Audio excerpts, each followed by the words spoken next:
Nicolas Pouvremontier est avec nous. Bonjour. Bonjour. Merci d'être là. Vous êtes directeur de l'Observatoire de l'immigration et de la démographie. Vous publiez un document très complet dans lequel vous réclamez une réforme, une révision des règles de l'espace Schengen. Alors déjà, on en entend beaucoup parler de l'espace Schengen. Je me disais, tiens, mais Schengen, ça m'est revenu effectivement en relisant. C'est une petite ville au Luxembourg. Et le premier traité qui a été signé, accord qui a été signé, c'était en 85. Absolument. Le premier accord de Schengen, qui était à l'époque un accord entre États, 5 États en l'occurrence, la France, la RFA et les 3 pays du Benelux, qui prévoyait la libre circulation de leurs ressortissants, des ressortissants de la communauté européenne, au sein du territoire de ces 5 États.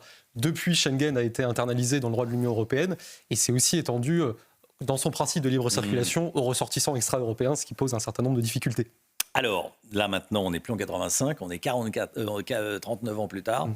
8 millions de premiers titres de séjour ont été accordés en 10 ans, entre 2013 et 2023.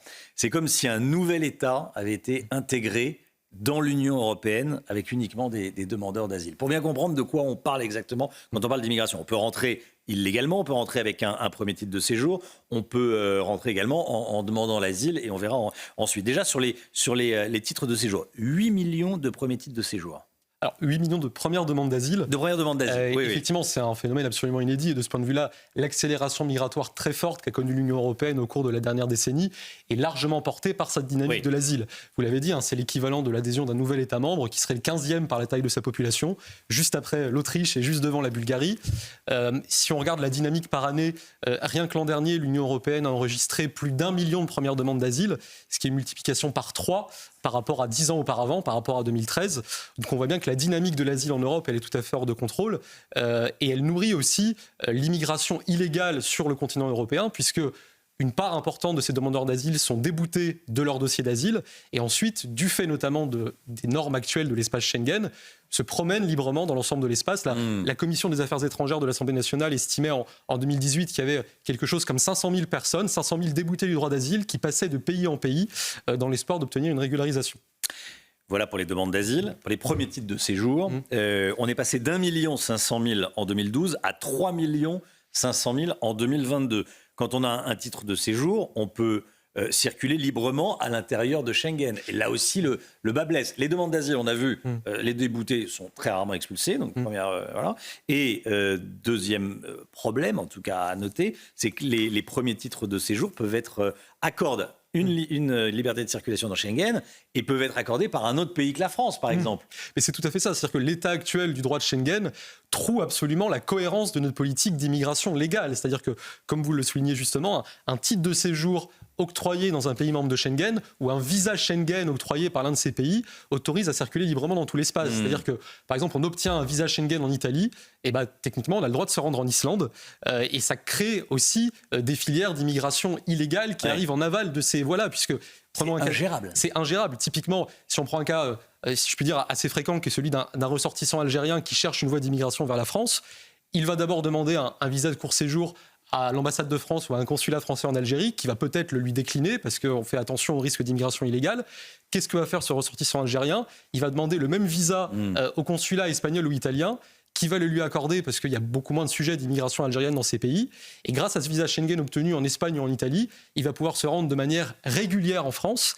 Et là, soit demander un titre de séjour, notamment en bénéficiant des dispositions favorables de l'accord franco-algérien, donc avec des privilèges migratoires octroyés aux ressortissants algériens, soit simplement se maintenir irrégulièrement en France, sans même que les autorités sachent qu'il est sur le territoire, parce qu'on ne sait pas qu'il a quitté le pays qui lui a octroyé le visa, en l'occurrence l'Espagne ou l'Italie. Ouais. Alors, vous allez nous expliquer dans un instant ce que vous préconisez. Tout d'abord, on va écouter les téléspectateurs de CNews qui ont flashé le QR code et enregistré leur vidéo. Je leur demandais ce qu'ils pensaient de l'espace Schengen et s'il fallait réviser les règles de l'immigration en Europe. Dans la mesure où les frontières ont été établies, ont été créées pour réguler et savoir qui se présente sur notre sol, on peut légitimement remettre en question l'espace Schengen dans la mesure où, rien qu'en prenant l'exemple des titres de séjour, on ne sait pas qui entre, qui sort de notre territoire, des territoires européens.